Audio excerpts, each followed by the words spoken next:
Joining me now in the studio are Elizabeth Osborne, Anu Agarwal, and Farheen Hussain to tell us about the upcoming presentation, The Revelation. Thank you all so much for being here today.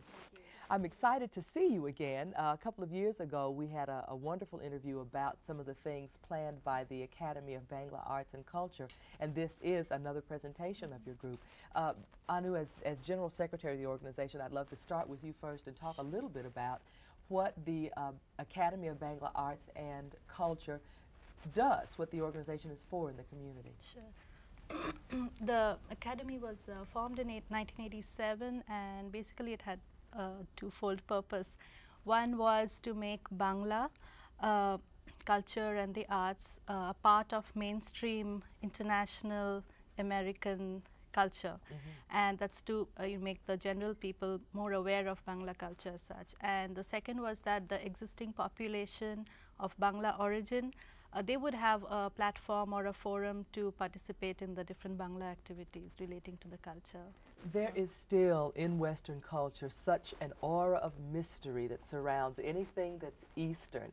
And I suppose, to use a computer term, what your organization can do is heighten the awareness of what Bangla arts and culture is all about, and at the same time demystify it. Do you think that's what you do? Yes, exactly. And also to show that art and culture, the world around, is so much alike in so many different ways.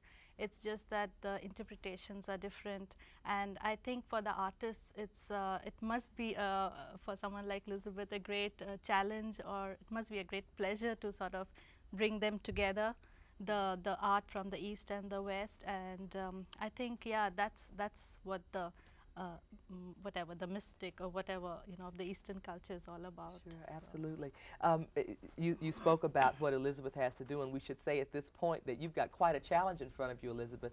The piece that you guys are going to be presenting this weekend, The Revelation, is a story that reveals some things, including dance and drama. Is that as well? Exactly. About the culture? Can you tell me a little bit about it, and then we'll talk about the particular task that Elizabeth has? Sure. It's basically what's called a dance drama. It was written by Nobel laureate Rabindranath Tagore, and it's a dance drama means it's a musical where you have music and dance. The music is essentially a series of songs through which the story unfolds.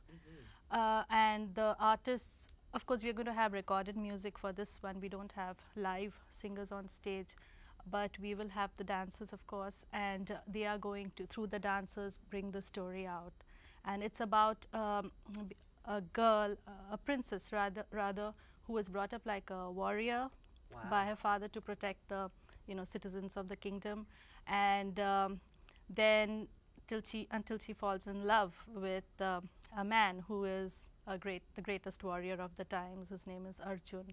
And Chitrangada, who's the girl, suddenly she realizes that because of her tomboyish nature and her warrior-like characteristics, she sort of lacked in femininity, and all of a sudden she wanted to become this woman that she never was, supposedly. And then she asked the god of love to transform her into a beautiful maiden, which he does. And then once she becomes beautiful, Arjun falls in love with her. But in the end, I mean, the greatest irony was that Arjun falls in love with the Chitrangada that she really was. So when she reveals her true self, which is an unfeminine warrior-like woman, that's the person that Arjun really falls in love with. Yeah, what a statement from someone who's writing in the early 1900s about the role of women and the expectations between men and women. How much of a challenge must this be for you? It was much more than I had bargained for, I think, but I had so much help from everyone. And we had a script so that I could understand what was being said throughout the music. So we need to point out then that the music and everything, the music and the lyrics to the music are in Bangla. Very right. Wow. Yes, although they are in Bangla, but of course for the performance we will have subtitles and everything so that the audience can follow.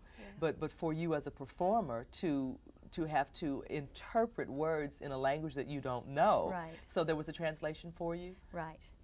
And I think the wonderful thing that I really came to know is that, you know, dance is a universal language. And so as long as I had the general idea, I could take that and make it work. That's excellent.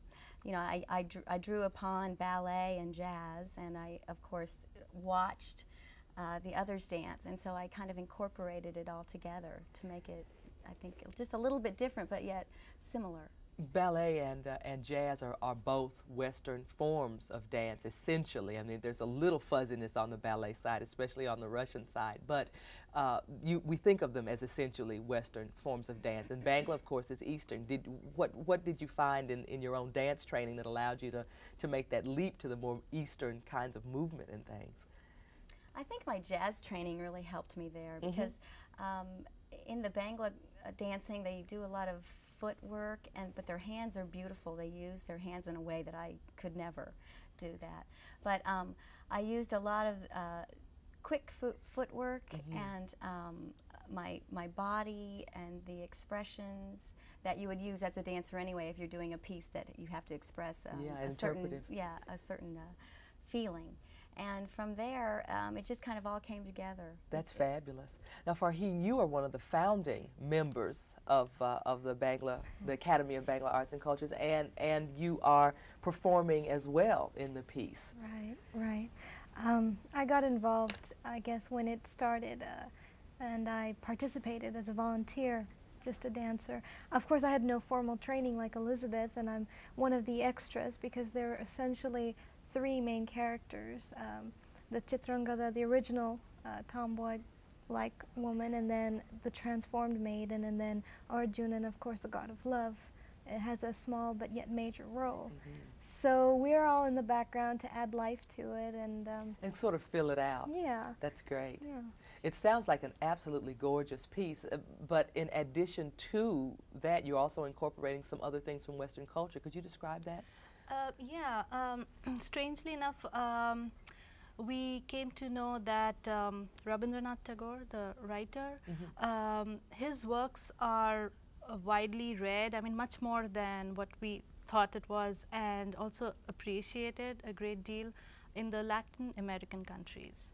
And we have the artistic director, executive director of the Mexican Cultural Center, Clara Hinojosa. Yes. She's going to talk on the effect of Rabindranath's works on her life and how she grew up with his works, because they form an important part of the Latin American philosophy as well.